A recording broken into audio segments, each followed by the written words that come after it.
Buonasera e ben ritrovati con l'informazione flash di New Sicilia. Vediamo insieme i titoli più rilevanti del pomeriggio. Maxi blitz antidroga in Campania, 51 le persone coinvolte, tra questi anche catanesi. 2 soggetti risultano all'estero, uno invece è ricercato.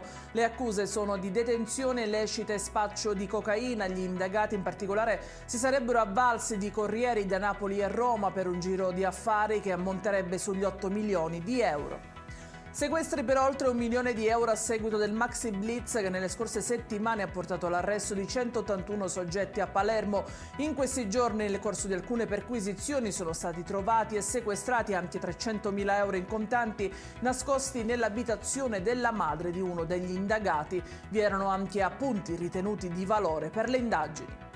Strage di Altavilla, oggi la prima udienza. La Corte d'Assise di Palermo ha respinto la richiesta di infermità mentale per Giovanni Barreca. È accusato di aver torturato e ucciso la moglie e 2 figli durante un presunto esorcismo. Complice anche la figlia, che è stata invece condannata a 12 anni di reclusione.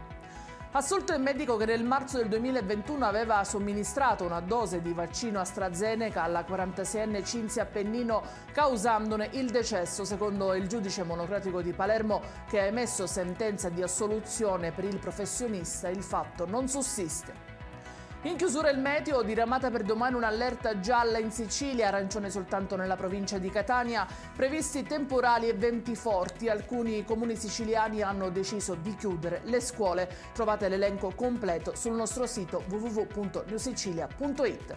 Ed è tutto per questa edizione, prossimo appuntamento domani alle 13:30 con nuovi aggiornamenti. Arrivederci e buona serata.